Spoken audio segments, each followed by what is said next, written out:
How to apply RFID tire tags. For applying RFID tire tag, you'll require tire crayon for marking, RFID tire tag, fast dry cement, tire pad stitcher, and grinding wheel. Firstly, mark the area with the tire crayon where tire tag will be applied.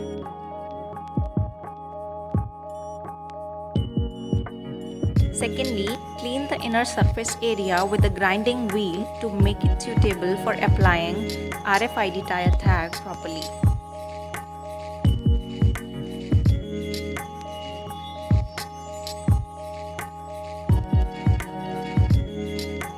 After removing the dirt, now we will apply quick dry cement on the clean surface of the tire.